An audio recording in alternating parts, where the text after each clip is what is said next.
jiromora vao afarana.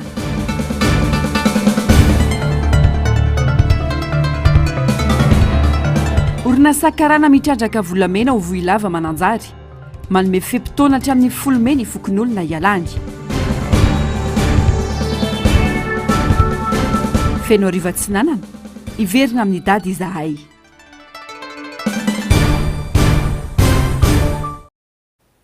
Manatitra ny arabatombo kilasy tongovavy tonga soindray ato anatin'izao fotoana ny fampahalalam-baovao izao.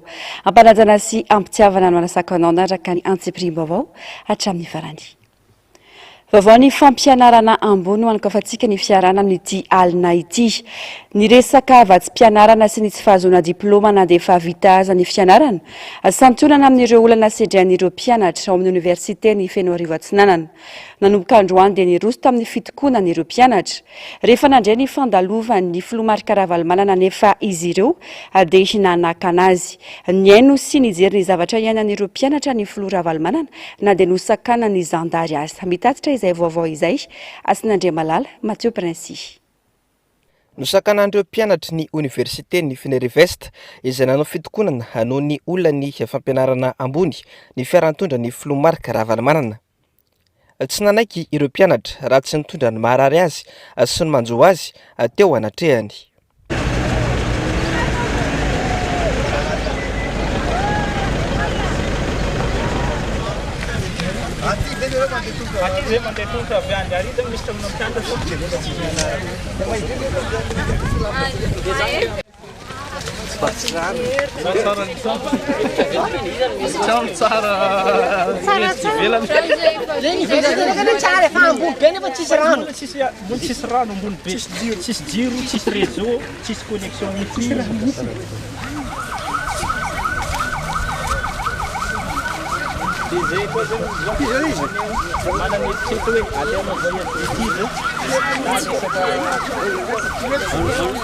Tsy nanisy elanelana fa niaino ireo mpianatra ny filomarika Ravalomanana raha teo ampiresahana iny rotonta no indro tonga nivatravatra niditra ny mpitandro filaminana ary nandrara ny filomarika Ravalomanana tsy hitendi sy tsy hanao kabary politika. Fifampianona sy fifampiresahana tsotra nefa ny zava-nisy teto.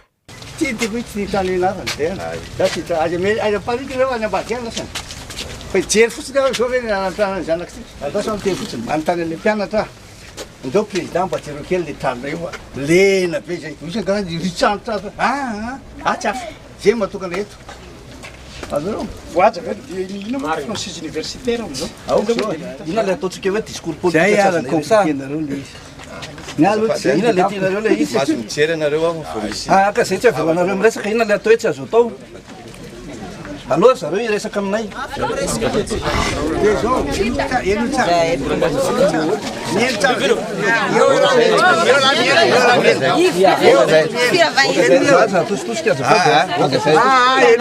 miteny anao dia efa tsy mety en vertu de quel article de la loi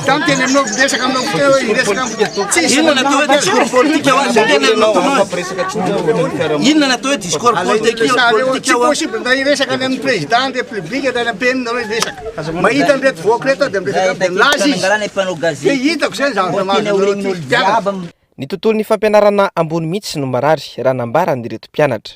Zay aty ombo mpianatra agro Antananarivo mas presalaire zay aty tsisy raha azonay de droitnay koa mbola lafo be koa ya de zay zegny voyage d'étude-nay koa akato lafo be mandeha Antsirabe de mangataka zegny zay mbo misy fagnampiana mandeha ampianatra moa voyage d'étude fa tegna grave be le raha araka ny teny azonay zany fampanantenana azonay hoe novembre 2022 izy fidirana le fitranom-pianarana mba hidirana le année universitaire vaovao zao nefa fa mois de mai zay zao mbola mianatra amle tragno ary zany zegny tafiditra tamin'ny fangatahanay teo niantso mpanao gazety mpanjakana eto zany zay de nagnandefa le fitarainanay teo zay matoko fa mety alefany amin'ny vaovao mpanjakana zay zany le fitarainana nataonay teo de ina tena fitarainanareo ina tena fitarainanay zany voalohany teo hoe resaka vatsim-pianarana moka ny voalohany resaka vatsim-pianarana zany misy classe mihitsy tsy agnatin'ny liste mihitsy hoe nanao demande vatsim-pianarana fa tsy anaty liste mihitsy hoe reto tsy tafiditra agnatin'le liste le hoe mandrevatsy mpianarana misy le reclasse mihitsy. De manaraka resaka diplôme. Diplôme zany ato zany efa misy mpianatra tamin'ny taogna lasa février tamin'ny taogna lasa efa nanao soutenance na master efa nivoaka zany. Hatramin'izao mbola tsy nivoaka diplôme. Zany le problème. Le zaza zany amizao misy hasa zany mandeha offre d'emploi mitady an'le diplôme tsy afaka. Mpianatra nareo miteny any amin'ny président université zay zany nisy alohan'izay nanao anazy zany efa nisy étape nalefanay zany. Nandefa taratasy zay tany amin'ny préfecture, tany amin'ny gouverneur, tany amin'ny président ny université Toamasina. Tonga nitsidika taty ve zareo? Tsy mbola. Hatreto aloha dia mbola tsy misokatra ilay université namboarina izay lazaina fa manara-penitra. Eo am-piandrasana izany dia mijaly ireo mpianatra. Ny zava-misy ihany koa dia nitsakotsahan'ireo mpitandro filaminana ny franchise universitaire izay mbola tsy noesory ny tompona andraikitra akory. Mijanany amin'ny faritry ny any isika atao anatin'ity fanadihadiana manaraka ity. Tonga saina ny vahoaka ny feno arivo atsinanana ka miandrandra ny fiverenan'ny filomarika Ravalomanana eo amin'ny fitondrana indray totosa omalmo ny kongresy ho an'ny faritra Nalanjorofo izay natao tao feno arivo atsinanana tsy antona ny efitrano goavana natokana ho an'izay fioanambe izay fotoana ny fambizarana sy ny fampianona ny kongresy tahaka izao. Mbola Asinandriamalala sy Mathieu Prince Atrany.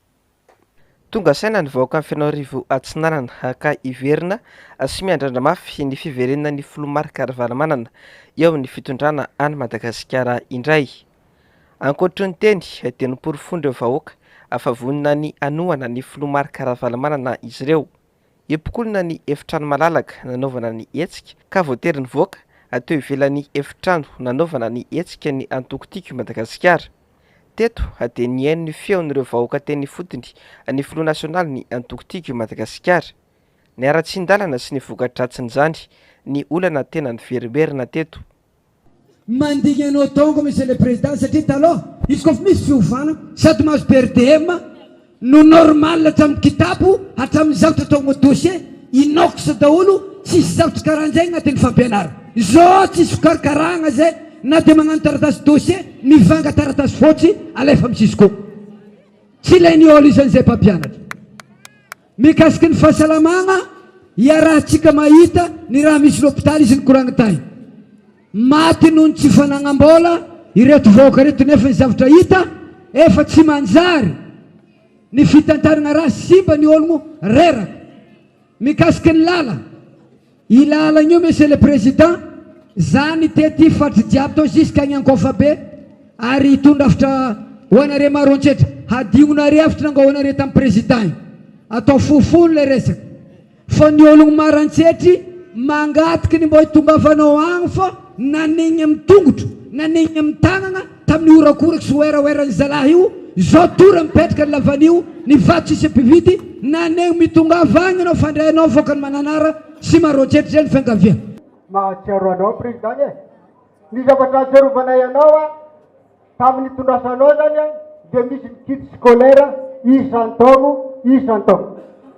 ary salamizay koa ny bolozy. Ny zavatra magnaraka président dia momba ny lalana tamin'ny tondrasanao na dia ny volana amboaro lalana amin'izao fotoana izao zany tegna potiky ny lalana mandeha Tamatavy Fenerive. Taloha izy lera raiky sasany amin'izao 10 lera ny mandeha Tamatavy Fenerive. Mandigny anay zany monsieur le président hagnamboatra ny lalana Tamatavy Fenerive Vavateniny, Fenerive Mananara maro antsetra, indrindra Amoron-drano Sitapanjakana. Ilavany ijirofy ikafe ialaovanazy hoe aminay ty trama vidy izy igny efa iaratsika malala tany jiaby mipepe momba ny vidim-piaina raha misy olo mijaly agny aminay satria misy toerana 194 kilometra andehanana ongotro zay ake mbola andeha aminjay na nentina olo fifidiana misy ka tsy mahita ratasy na nohatra soata raha soatanjare sorata raha soatanjareo nefa zay ty mitombo raha volagny maratsy te lalambeninay ranomasina isanandro milaza nitondra take taloha teo amboarany portion ranovogo za zao misy miasa amin'ny lala ranomasina io zany fa eo foa mahafaty zay zany de mangataka zany zay mbo agnamboarana ny portion ranovogo io zay zao le efa seky tsy tonga taty lomoaly afako maly tsy sambo lomoaly mba nisy kely tonga de naratsy aro nandeha androany zao fa tsisy koa amaray tsisy koa zay koa raha iagnanay mandritra nytaona zany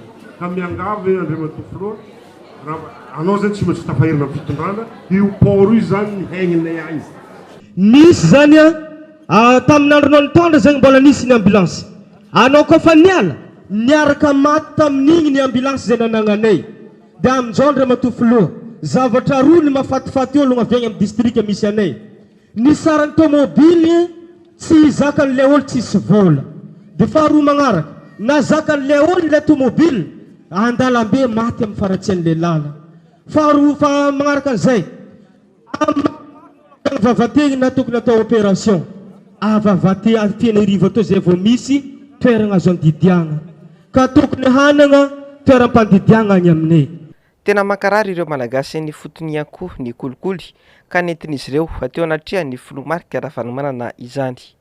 Monsieur le Président, zahay misy olo tegna districtny Mananara marary zahay any ny mankarary zahay mila vany maty tsy velo tsy mamoa tsy nividiny aby ambany aby fô maty am-podiny so mbo misy fanafodiny zay ny tegna mankarary zahay amin'ny vidiny amin'ny lavany ny magnaraka mafy loatra ny kolikoly amin'ny fitsarana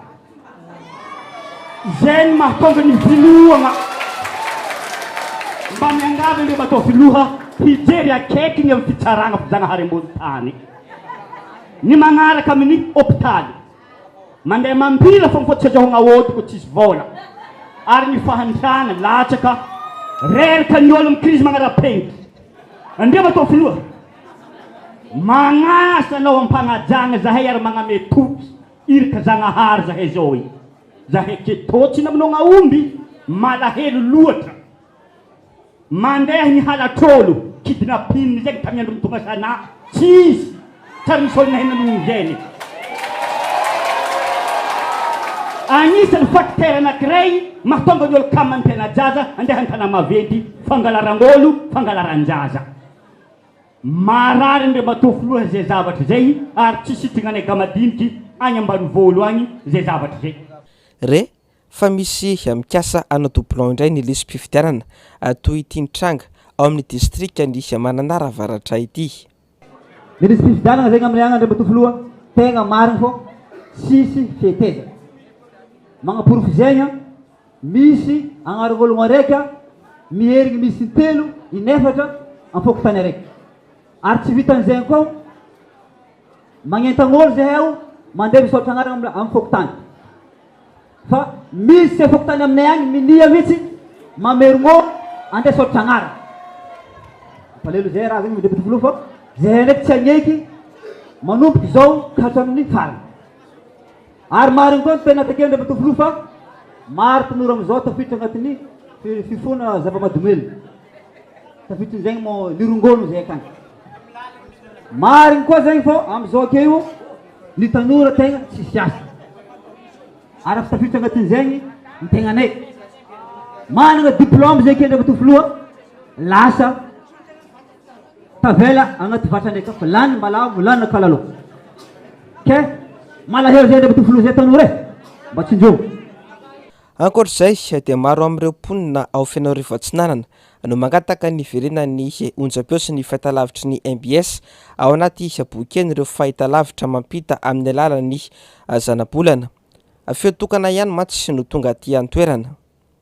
Airegno MBS fô nanomboka naniala za tsary ny za tele ay tsy lenge aleky za mandeha agnaty ala koa fa misy vaovao avoako zahay tô tsy mahara-baovao mitongilagna le raha lasa olo araiky fogna dradragny aketo tsy hita ny marigny avadibadika agny samba miasa daholo ny olo jiaby karaha ataonao zao magnentagna olo andeha saotra agnara agnaty lisy fifidianagna sy ny fifidianagna nefa zegny tsy fantatra satria le raha mandeha ake dia olo araiky fogna hitakeo efa anao moa nivolagna teo hoe tsy magneky teritery ary tamin'ny 3 mai teo zahay andro magnerantany fahalalahan'ny asa fanaovana gazety efa nampahafantatra tamin'ny vahoaka fa maro koa teritery iainanay zahay koa mba tia hiala am'zegny ary zegny mahatonga zahay mpanao gazety mivolagna hoe mba hizahazaha hevitra agny président alefaso igny MBS igny fa zahay ty mbola tsisy antenan'izy igny fa amin'ny kanaly zahay mizaha nefa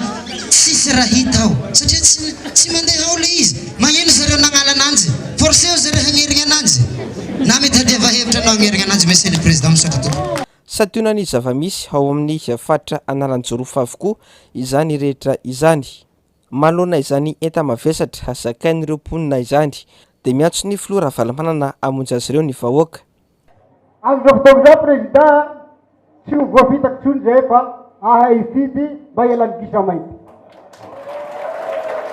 magnova zavatra maro agnatin'ny districtny Fenilivest ny faritra Analanjorofa Andriamatoroha ny fahatongavanao agnatin'ny district satria nahoana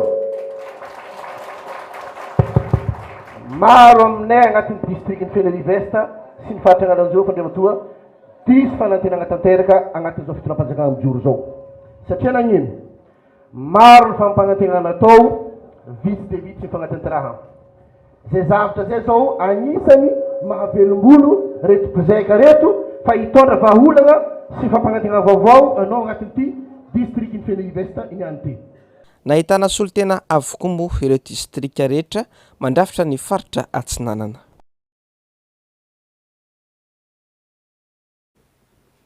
namalavetrany izay marary ny vahoaka izay ny filoha Marc Ravalomanana ny fandraisany olom-pirenena rehetra andraikitra voalohany indrindra no takiana ahafahany mamonjy azy ireo hoetra ny filoha Marc Ravalomanana tsy afaka manao na inona aho raha tsy mifidy avokoa ny olom-pirenena vanina hoy nambarany filoha nasionaly ny antokotiky Madagasikara teto Fenilivest omaly alahady raha tiana ny ala amin'izao fantrana tena lalina sy fangirifirina izao dia tsy maintsy amin'ny alalan'ny fifidianana ihany no azahoantsika manarina ny firenena raha ny fanazavany tsy afaka hitondra fampandrosoana mihitsy isika tsy misy amin'ny alalan'ny fifidianana tsy maintsy mandalo amin'ny lalana fifidianana isika ary amin'izany fifidianana zany ataotsika fomba mihaja mihitsy hoe miala amin'izay nareo ho avy zay fifidianana mazava ekeny rehetra manana maizy azy hoy aminareo tom-pifidianana ty taony ty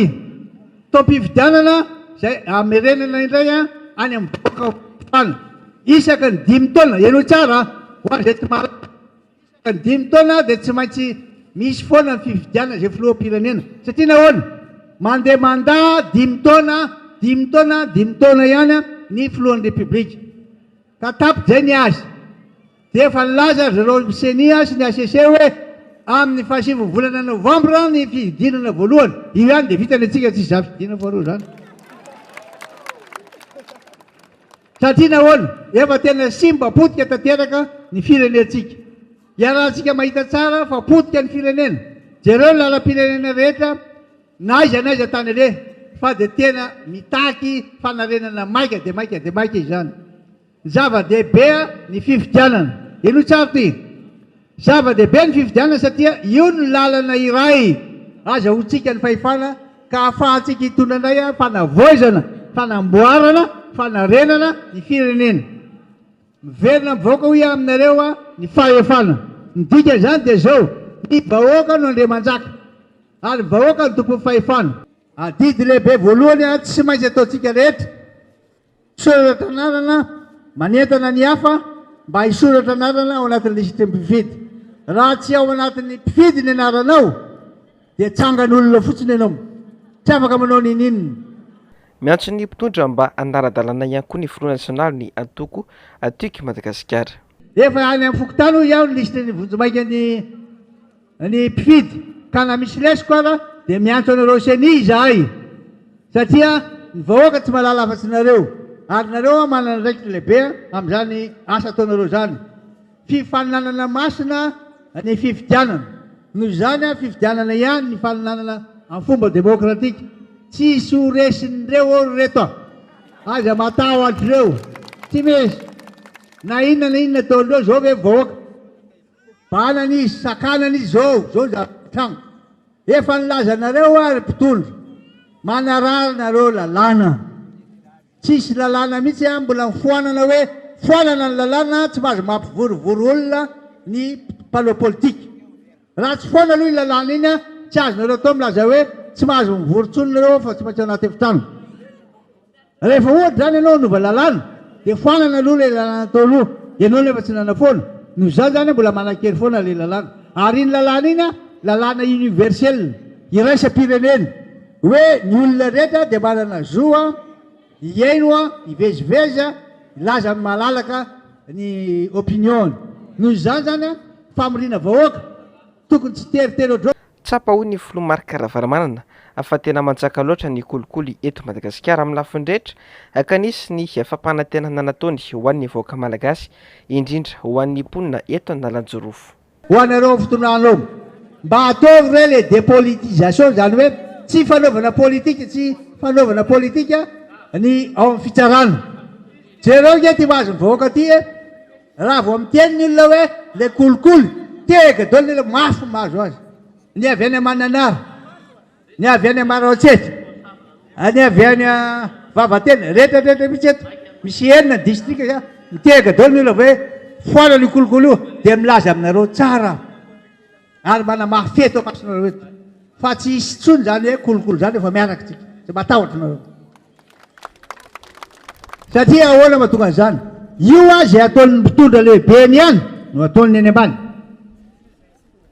ka rehefa tsy manao le olona mitantana mba sy vo miteny izy hoe tsy asitsika kolikoly io tsy vo miteny zay mpitantana mitondra ao inona mampahatra ny firenena mampahatra ny firenena tsy fahaizana mitantana na misy koa ny voajanahary loza voajanahary na koa misy ady fa iny atsika tsisy ninona mihitsy zany. Efa maro ireo mpiasam-panjakana no tonga saina amin'izao zava-misy izao nanao antsoavo amin'ny sokady sy ny olona no toloran'ny fanjakana fanomezana amin'izao akatoka ny fifidianana izao ihany koa ny Front National ny Antokotiky Madagasikara Marc Ravalomanana mba hiaino ny feo ny fieritreretany. Misedy tsika zao fitsapana mahazo amin'ny firenentsika ty ka aokatsika mba hieritreritra tsara ka dia hoy aho hoe aminareo ry mpiasam-panjakana isaorana sy akasitrahana reo mpiasam-panjakana efa tonga saina mieno ny feo amin'ny fieritreretany mba malala zay tokony ataony misaotra betsaka makasitrana fa taty amin'ity faritra Tsinanana sy taty Tomasina nahitako an'izany tena maniry izy ireo isiny ny fiarah-miasa tany Antsohihy koa nisy ohatran'izany ty teny aminareo zany efa misy mieritreritra hoe izay ty nge ka anisan'le olona sahirana koa vady aman-janakay na dia manamboninahitra ary ray dia betsaka misy miteny dia inareo mahita zavatra ty ka nameny bisikleta ary nareo be ny tanàna eno iny feony fieritreretanareo fa mijaly ny vahoaka na dia sainy manao sonia ary nareo hoe manaova angazo mava tsy maintsy mampandany ny mpitondra dia anjaranareo misafidy amin'izany tsy ekena intsony zany a ny fampahantrana ny vahoaka izay ny ilananay fifidianana mila manao fifidianana tsika amin'ity taona ity aza rirarira tsony ny vahoaka. Vaovaon'ny finoana niarany ombam-bavaka tamin'ireo mpino kristiana ato amin'ny FJKM Betela Fenariveste tao Malalady ny filoha Marc Ravalomanana eto amin'ny perikoupe mpanjaka voalohany toko fahatelo ny anjeny faina ambin'ny folo hatramin'ny valo amby roapolo nakana ny afatr'Andriamanitra tamin'izany fanadihadiana. Aoka ankintsika amin'Andriamanitra ny fiainantsika hoy nambaran'ny filoha Marc Ravalomanana ranome ny tompon'andraikitra anjara fitenenana atao amin'ny FJKM Betela Fenarivo Atsinanana raha izy tonga ny ombam-bavaka niaraka tamin'ireo mpino ny alahady 7 Mey. Hoy aminareo hoe ny sitrapontsika olombelona eo ihany fa ny zava-dehibe indrindra dia mifanankinantsika amin'Andriamanitra mba haome saina matsilo ohatra tamin'ny andro Solomona izy dia angatao tsara hoe tena mahasoa tokoa ve zay ity indray no hitana sa manao vaovao ngeda be anankiray dia ao daholo tsika menakavy jereo ihany zany fa dia izany mba manolotsaina eny ihany ary pasteur miaraka amin'reto komity vaovao fa ananganareo teo tonga dia manangana raha misy ny tany tonga dia manangana anankiray ngeda be mahatratra 50 metre sy 70 metre dia ao daholo dia dinio tsara ohatra ny inona ny tokony anaovana azy fa mbola isy ihany ny fotoana ionana sy pasteur sy ireo le komity ireo dia ireo voakan'Andriamanitra be dia be fotoana ny pasteur mampalahelo hoe tsy tafiditra ty fa misy any tokotany zao sasany fa raha misy ny tany azo heverina hoy aho mieritreritra noatra nanaovana tany marotsefo ingezana izy any marotsefra zany sady ny tany nanahirana be azy ny tsy maintsy entina sambo le any ty amin'ny lalan'ny ratsy io mbola tonga ty any ny fitaovana ka dia engany ka hitatra mandrakariva zany fanompotsika an'Andriamanitra. Andriamanitra maniraka ny fanamasina ka tokony hijoro hatrany kristianina.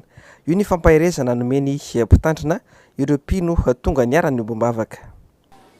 Asehoy ny maha olon'Andriamanitra anao. Ny hevitra zany dia ny hoe asehoy fa manana ny fanahy masina ianao. Asehoy fa manana ny fanahy masina ianao eo amin'ny fiainanao. Ilaina, tena ilaina amin'ny fampandrosoana zany fanan'Andriamanitra zany.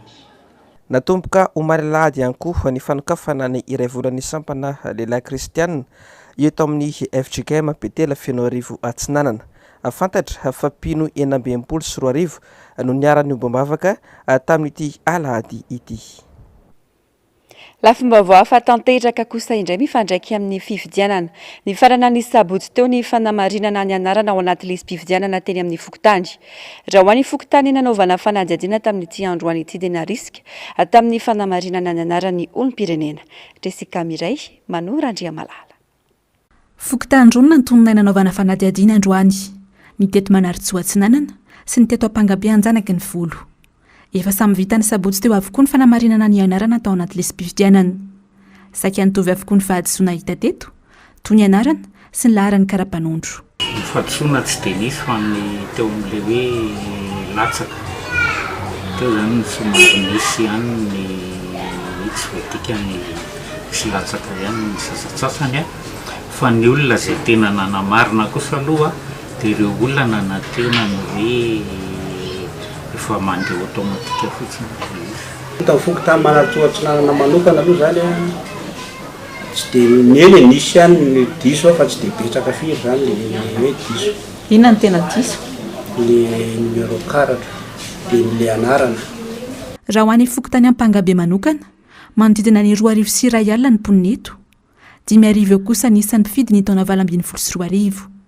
Saingy latsaka ny tamin'ity taona 2024 ity, raha araka ny antontanisa Vonjimaika, izay manodidina ny 4,000 mahery eo. Nitovy avokoa ny olana ho an'ny Fokotany. Tsy ampy ny fanentanana, ka maro amin'ny olona tsy nahafantatra akory ny fanavaozana manontolo ny lisam-pifidianana. Entana anaovana an'izay le hoe eo amin'izay le hoe misy le olona zany tena mieritreritra mihitsy zay ary hatramin'izay efa mifidy foana.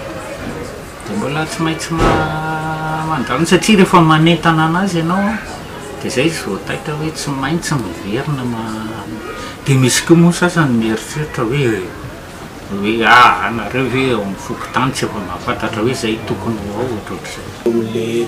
Le ndraiky io zavatra hitako le fanentanana mihitsy zany misy tsy ampy kely satria indraindray le olona zavatra hitako zany satria maninona ny taraiky nareo vao manoratra manao fanontaniana dia miteny izy hoe izy mieritreritra fa efa voasoratra anarana izy teo aloha dia amin'izao izy zany dia ivoaka foana ny anarana nanoratra izy na tsy nanoratra. Anentanana ny rehetra dranty fa ny fanamarinana ny anarana no ny farana ny sabotsy 9 lasa teo, fa ny fisoratana anarana isaky ny Fokotany kosa mbola mitohy hatramin'ny 1 ny volana Meo avy izao. Ny tombony tany mponina voasoratra anarana ao anaty lisam-pifidianana amin'ny komina Ambohitrabiby. Tsy maintsy no mafisina ny fanaramaso ny ben'ny tanàna ao an-toerana manoloana ireo tsy fahatomombanana resy hita amin'io lisam-pifidianana io. Mitatitra izay vaovao izay Germaine Menjanary eo amin'ny sary sy rindran-tsary ny Taiziniana. Manodidina ny 2,4 alina ireo mponina ato amin'ny komina Ambohitrabiby. Mitsinjara amina Fokotany 400 ireo mponina. Tsy natao ambanin-javatra ny fanaraha-maso ny fanavozana manontolo ny lisam-pifidianana hoy ny ben'ny tanàna. Andraikitra napetraky ny antoko-rahateo izany ary toromarika avy amin'ny filomarika Ravalomanana. Raha maheno zay ny olana samihafa amin'ny komuna maro, ny anay teto Ambohitrabiby dia anisan'ny lamina ny lisam-pifidianana satria nihoatra noho ny isan'ny lisitra mpifidy teo aloha ny lisitra mpifidy amin'izao fotoana izao. Misy ihany lesoka vitsivitsy fahadisoana anarana efa nentanay sy nampianay ny olona mba hanitsy zany. Nisy ihany koa ny latsaka izay vitsivitsy kosa nefa dia efa nampirisihana zao efa nisoratra anarana talohan'ny androany satria androany no farany fanamafisana fisoratan'anarana teny anivon'ny fokotany. Nisan'ny mponina ato amin'ny commune Ambohidrabiby dia eo anelanelany 2 sy 1 alina sy 4 sy 1 alina. Dia tafiditra ao anatin'ny lisam-pifidianana, ao anatin'ny lisam-pifidianana dia manodidina ny 4,000. Tsara trany ny manamarika fa ny fanamarinana ny anarana ao anatin'ny lisam-pifidianana ho an'izay efa tafiditra no ny farana omaly araka ny daty napetraka ny seny.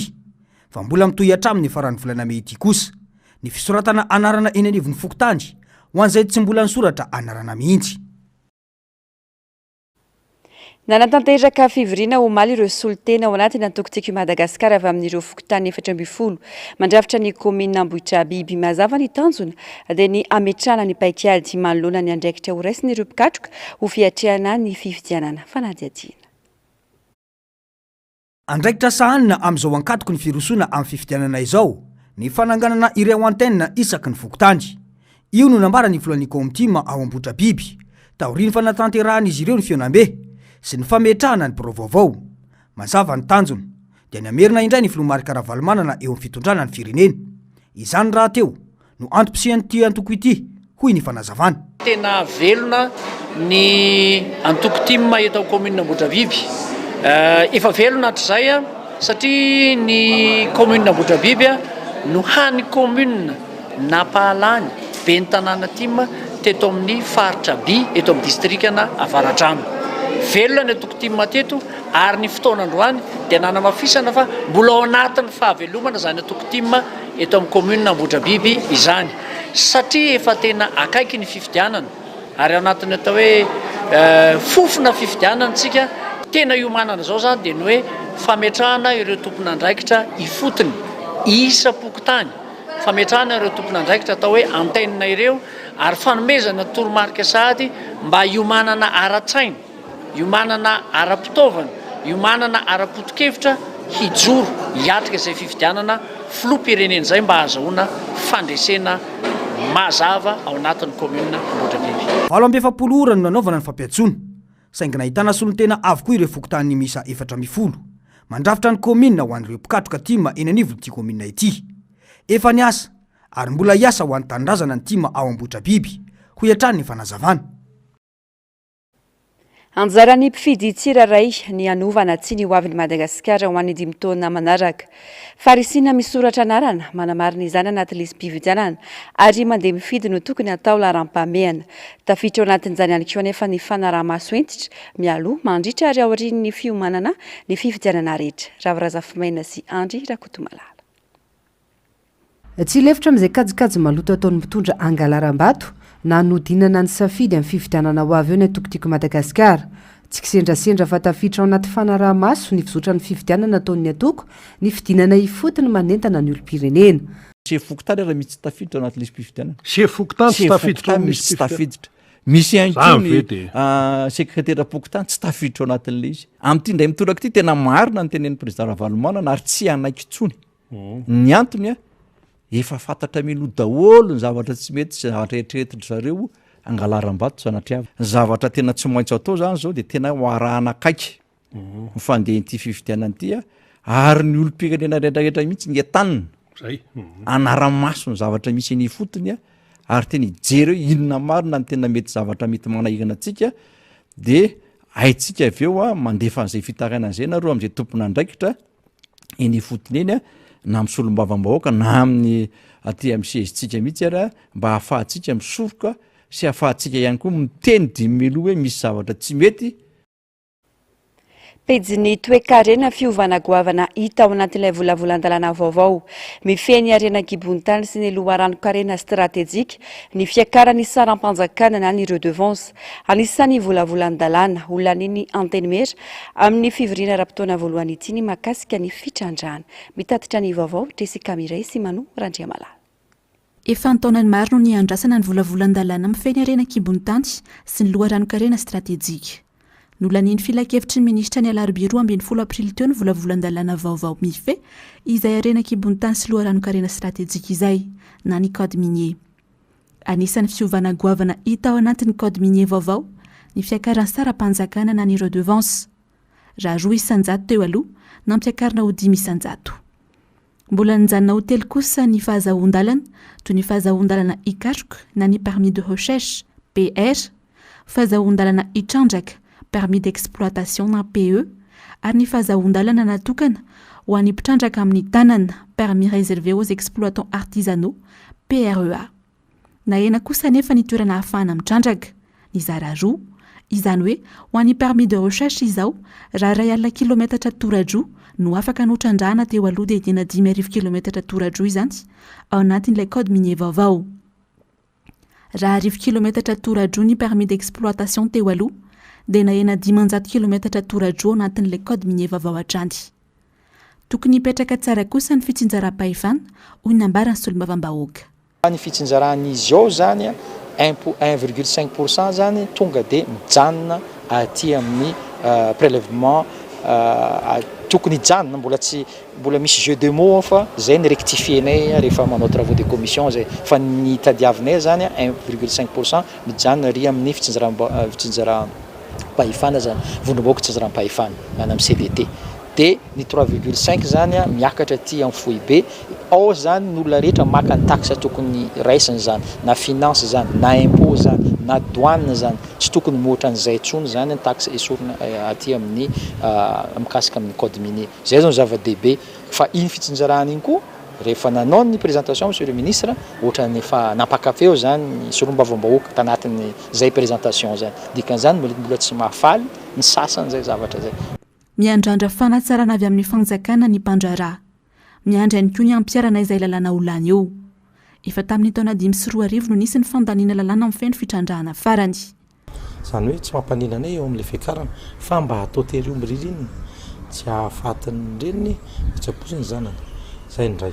Zavatra andrasana amin'ny fanjakana ao anaty lista izao mba tsy hoton'ireo lalàna lany rehetrarehetra dia tsy ampiarina fa tonga dia jerevana zay efitra ampiarana azy aingana dia aingana satria efa tena latsaka katerena ny fandrarana, latsaka katerena ny ekonomia malagasy, latsaka katerena ny firenena. Tsy tafiditra ao anatin'ny code minier kosa ny mikasika ilay droit de sortie fa ny teti-bolam-panjakana 324 no mametra mikasika izay. Efa nanomboka ny hariva teo ny fivorian'ny komisiona eny amin'ny antenimieram-pirenena mikasika ny code minier. Tsy anaiky hatramin'ny farany fikasana itrandraka volamena atao anaty teratany karana ny mponina Voilava Mananjary. Nanamafy ny solombavambahoaka androany fa hatramin'ny 10 Mey izao no fehim-potoana omeny fokon'olona azy ireo hialany ao an-toerana. Nisy ny fanangonan-tsiny nataon'ireo mponina Voilava naporifonana etsy fankasitrandry io fitrandrahana io fanadiadiana. Takina imponina ao amin'ny komina Voilava ny fialan'ny orinasa vahiny tonga itrandraka volamena ao an-toerana. Hoy ny solombavambahoaka voafidy tao Mananjary mamiaja Charlot Androandy.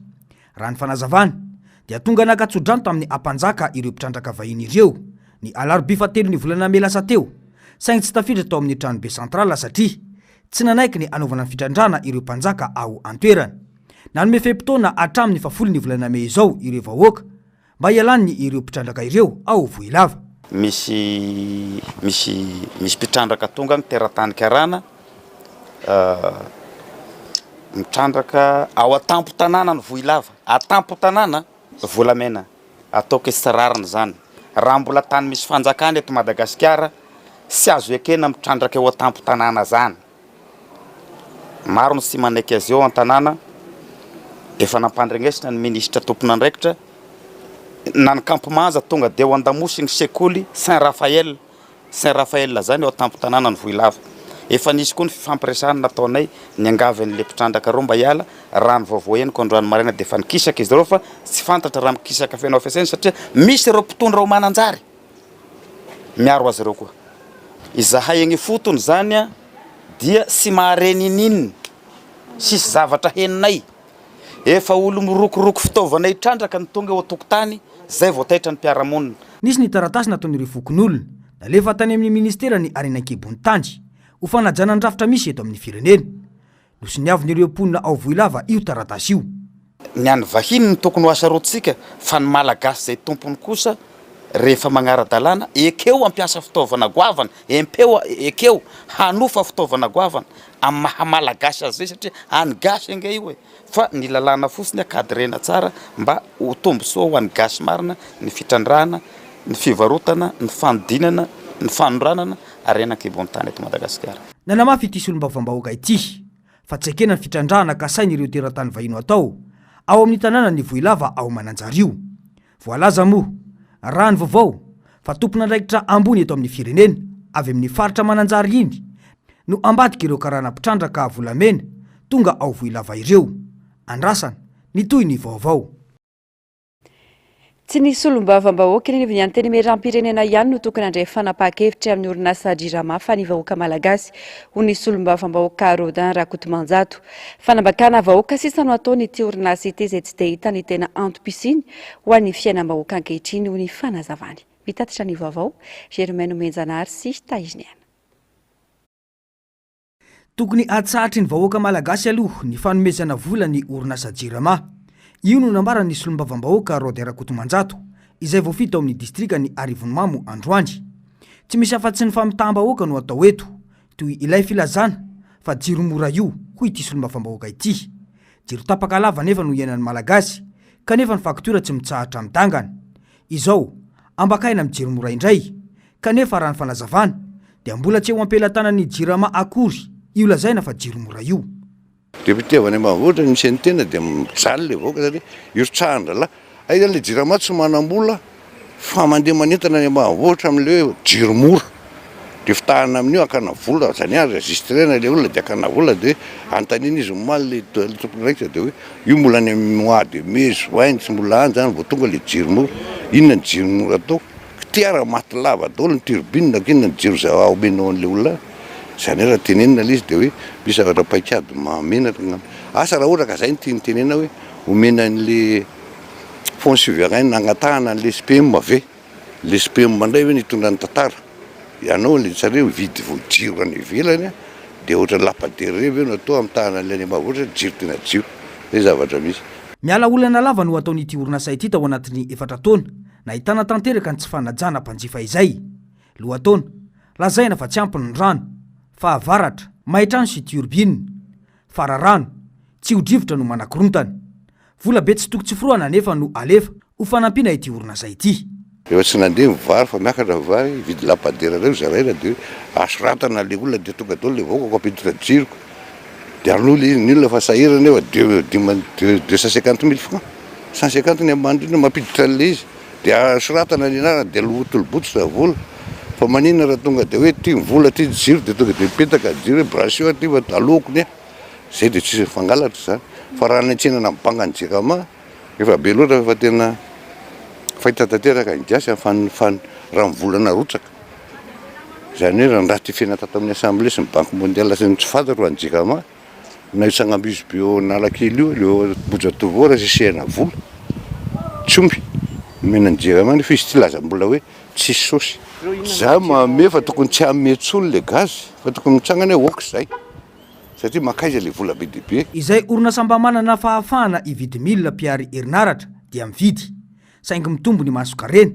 ny tsy afa manoatra miaritra ny sarabambe mahoaka moa ary tsy nela no nampizakaina ny fahitran'ny delestazy na eto andre ny vohitra na any amin'ny faritra tsy misy tsy mikaikaika mampametram-panontaniana hoe azahoaiza ilay kabary tao amin'ny lapan'ny fanatanjahantena Mahamasina tamin'ny voalohan'ny volana Aogositra taona 2024 no hoe azavana sa sena ilay tolobatra momba ny famatsiana solika mavesatra ho an'ny orinasa JIRAMA aza tsy nisy samamaly noho ny fahitana fa bankropitra tanteraka ity orinasa ity ka mety ampidikizo ny fiaraha-miasa aminy.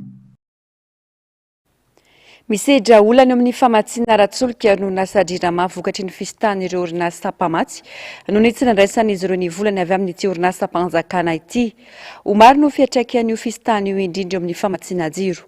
Azo atao tsara ny manarina ny JIRAMA amin'ny fampiasana ny menaka mavesatra trandraina ho tsy miroro raha ny hevitry ny atoko otrik'afo onjalaina ranaivo manana sy mbola hava-tsara. Tsy afaka matsy-solika mavesatra ho an'ny orinasa JIRAMA intsony noho ny tsy fandoavany ity orinasa mpanjakana ity ny volany ny kompania mpamatsy-solika JIRAMA manomboka izao. Isy fiatraika ambetsaka eo amin'ny fampandehanan-drara amin'ny jirama io fisitahany mpamatsoloka io. Ity orinasa ity izay difitry ny trosa tanteraka amin'izao fotoan'izao ary azaverina ihany koa fa isy fiatraika mivantana any amin'ny mpanjifa izao toe-javatra izao. Raha ny zava-misy dia tsy mifanaraka amin'ny sarany alaina amin'ny mpanjifa ny kalitaon'ny tolotra omeny jirama. Mbola azo arenina nefa ity orinasa ity na dia eo azy ireo toe-javatra ireo saingy miankina amin'ny finiavany mpitondra ihany no ahafahana manao izany. Vahaolana narosiny ny antoko otrikafo manoloana ny olana goavana sedrain'ny jirama amin'izao ny fampiasana amin'ny menaka mavesatra vao tsy miroro. So dia sanatry misy kopakisasana iarahany mpitondra fanjakana amin'ny alalan'ny ministera ny angovo, misy ihany koa re teknisianina sasatsasany eo amin'ny orinasa jirama manao iraka na mission amotehana mihitsy an'ilay orinasa mba hahafahana mivarotra azy. Anytany tena ihany hoe orinasa tsy misy mpifaninana ny rady iray ary nefa banky ropotra. Misy ilay vokatra menaka mavesatra tsy miroro fa maninona ny tsy ampiasaina. Dia izay no mahatonga anay lasa ny eritreritra hoe sao dia sanatria kosa ary nareo mitady ny fomba rehetrarehetra hivarotana an'ilay orinasa dia izay no mahatonga anareo miara-miasa amin'ireo le réseau satria misy réseau-ana mafia miodidina ny orinasa jirama io na ny mpiasa sasatsasany eo mpiasa sasatsasany na any amin'ny ministera ny angovo na any anivon'ny présidence ny olon-dratsy nomena sehatra hitondra n'le firenena. Ny akamaroan'ny tompona ndraiky mpanjakana nge dia olona efa fantatra hoe nanao an'izao na zao avokoa rehefa reny ihany no apetraka amina toerana stratégique angamba na le hoe poste clé. Misy mpandrarama azo tombony amin'izao fampitehan-jirama izao raha ny fanazavana ary tokony hitondrany fanjakana fanazavana ihany koa ny antony nampisarana fanamboarana ny centrale électrique ao Volobe ho hiatrany fanazavana avy amin'ny otrikafo. Maninona no elabe hatramin'izao tsy mandeha le resaka saofika sy Volobe eo efa contrat efa eo mpandehanana maninona tsy mandeha, maninona ny bloqué, inona tokony manazava ny mpiandraikitry ny finjaka jirama sy ny fanjakana, tokony ny jirama ny fanjakana sy ny jirama no manangana centrale hydroélectrique akanerim-bazatra. Tokony izy no tokony hitrosa vola olona dia mitrosa vola n'importe quoi gauche à droite mitrosa vola anaovana centrale hydraulique ny tokony atao satria mamokatra iny ary manala ny fahasahazana ny vahoaka. Maninona tsy nataony zany ny mpifotoana fa tamin'ny tetezamita tamin'ny 2009 no nahita mpamatsy vola koréalina ny mpiasan'ny mpiandraikitra atao amin'ny jirama hanao amin'ny mahavola centrale nanetsy naninona tsy nandeha satria nakana pourcentage any amin'ny 10 à 15% le société nakandreo tandapa atao amin'ny présidence tamin'izany fotoana zany vao navety dia mitsoka le société. Inina potehany ity orinasa mpanjakana ity ahafahany fanjakana misitaka aminy ho hiatraminy avy amin'ny otrikafo. Hatreto mbola tsy navita nanarina ity orinasa ity avokoa ny ankamaroan'ireo olona napetraka mpitondra eo amin'ny fitantanana ny jirama. Pejiny sosialy ny raiky amin'ny 20% amin'ny malagasy amin'izao no miaina anaty fantrana lalina izany hoe miaina latsaky ny $1. Toy ny ahoana ary ny fiatrian'ny malagasy ny andavanandro ny amin'izay fahefa-mividy izay. Resika miray Mano Randriamalala. Fa 5 amin'ny firenena mahantra indrindra i Madagasikara maneran-tany. Raiky amin'ny 20% amin'ny malagasy no miaina anaty fantrana lalina. Io no tatitry ny banky iray sampirenena ho an'ny taona 2024. Manodidina ny 5,000 hatramin'ny 7,000 isan'andro ny fidiram-bola natokatrano malagasy iray, misy olona 5 farafahakeliny. Toy ny ahoana ary ny mitsinjary izany 5,000 izany ho entina miantsena. Ny ankabeazan'ny malagasy na ankamaroan'ny malagasy miaina latsaky ny $1 eto Madagasikara amin'izao fotoana izao, izany hoe miaina latsaky ny $10,000 androany ary andeha hiantsena isika hitantsika hoe inona ny zavatra azona $10,000 natokatrano anankiray ndao azy. Vary amin'ilay mora indrindra no vidiana teto. $704 ny iray kilao, manodidina ny 3 kapoaka sy tapany eo. $704 sisany ambom-bola, nanalana arona sachet iray $100. Io $704 io araka izany no itsinjarana hividianana laoka. Saingy lafo be avokoa ny legioma teto. Ny karoty zany tena miakatra be, dia ny voatabia, voatavo. Ohatrina zao ny kilon karoty? Ivarotanay 5,000. Kilon karoty ve? Ary ny ovy? Ny ovy 510. Dia manahoana ny tsena amin'izany miakatra be izany legioma? Ny tsy dia mandeha mitsy satria ny zavatra mividy manjabo anana araka izany no tsy maintsy novidiana 500 ariary ny tokony anana 10 ariary araka izany no novidiana ny antsentsika tamin'ilay vola 5 ariary teo nahazo vary 1 kilao anisan'ny vary mora indrindra ny antsena no novidiana dia nahazo ihany koa anana 10 ankoatran'izay nahazo voatabia sy tongolo 200 tsika tamin'ity androany ity 10 sisa ny famerim-bola tsy maintsy vidanana arina fandrehatra ankoatra ny vary ny laoka tsy maintsy vidiana isan'andro ihany koa ny arina fandrehitra izay ihany koa sisany ambom-bola tamin'ilay 5 ariary eny ary ny entoko ny antsena niaraka tamiko nareo teo nampisehoana ny andavanandro ho fiainan'ny malagasy izany hoe miaina latsaky ny $1 isan'andro ahafahana mivelona izany sakafo aloha izany no novidiana tamin'ity androany ity ny eritreretina hoe sakafo an'olona 5 mianaka amina tokantrano malagasy anankiray ireto ary ny zavatra azontsika tamina vola 5 ariary tamin'ity androany ity ny vidy vary 1 kilao tsy manodidina 3 kapoaka sy tapany hoe ty vary 1 kilao ty anisan'ny mora indrindra teny antsena ny vary novidiana izy satria manodidina ny 20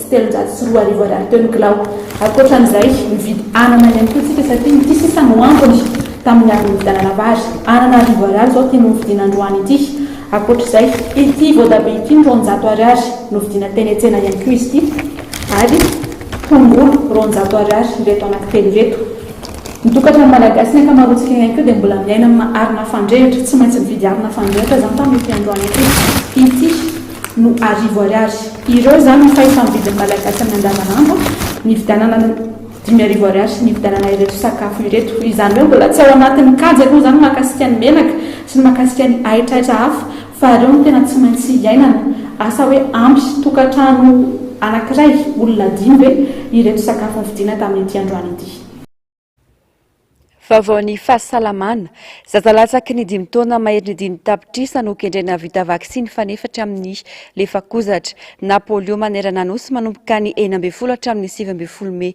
ho avy izao itetisa tokantranso amin'ny toerana rehetra ahitan'ireo zaza tafiditra ao anatin'io Saint-Antoine io toy ny sekoly akany fitaizana zaza sy ny toerana hafa ny ekipa ny fahasalamana azo atao ihany koa ny manantona toam-pahasalamana ho an'ireo tsy tratra amin'izany izy kosa ny marika apetaka amin'ny varavarana sy ny akibetana zaza vita vaksiny tsara ny manamarika fa aretina miteraka fahalemeny ratsambatana ny polio ary mahazo ny zaza sy ny olon-dehibe ankehitriny tsy misy fanafody manasitrana fa fiarovana amin'ny alalan'ny vaksiny ihany no azo atao hoy ny mpitsabo tsy mikaretina any anaty rano maloto miparitaka tonga tsy fidy ny ambava no azona ny polio ilaina araka izany ny fialana amin'ny fanaovana maloto ankalamanjana sy ny fanajana ny fahadiovana mba hanapana tanteraka ny fiparitahan'ny aretina ho fanampy ny fanaovam-bakisiny vaovao ny fitaterana nampiantso mpanao gazety androany tetsy andoitapenaka ny FTAR na ny fikambanany taxi eto Antananarivo renivohitra misy filazana fivirena miparitaka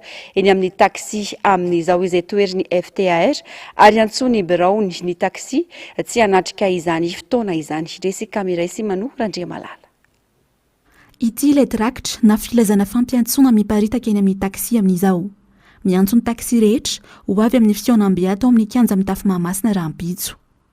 Fampiantsona izay adikany FTAR ho fisandohana andraikitra satria izy ireo irery anty no manana fahafahana ampiantso amin'ny mpamily taxi rehetra eto Antananarivo.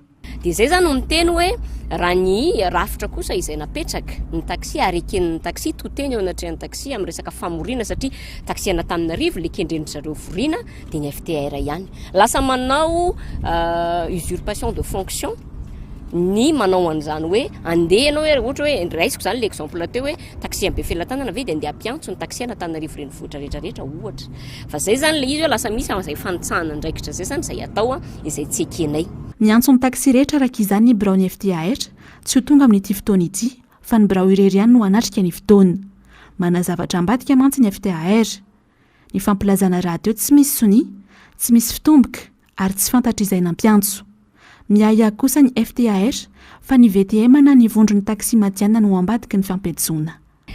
Le resana ao anatin'le taratasy lazaina fa famahana olana iza nefa no créé an'le olany taxi nanareo mpanao gazety raha vetrany angamba dia mahavaly hoe iza nandefa ny taxi moto na ny mialalana azy mpitantana ny tanàna, izany tsy mamoaka ny licence ny taxi ny mpitantana ny tanàna, izany no manafoana ny stationnement ny taxi amin'izao fotoan'izao ny mpitantana ny tanàna, izany tsy manenjika ny clandestin ny mpitantana ny tanàna, iza no mitady andefa visite de conformité mbola mpitantana ny tanàna, iza koa mbola mitady andefa n'le capacité dia mbola mitantana ny tanàna. Zany hoe aminay zany matsikaiky any le izy hoe ilay olona ny créé an'le problème, le olana no andeha iresahana hoe famahana olana. Zay aloha kely finoana ao anatin'le izy fa mba hisin'le fifanajana ary zay dia manaja ny rafitra dia makany zay mieno. Fa rehefa hitanay kosa fa mivoana ny zavatra ifampiresahanao dia ho tatirinay aminareo mpanao gazety any. Ny FTAR dia fikambana ny taxi rehetra manerana an'Antananarivo.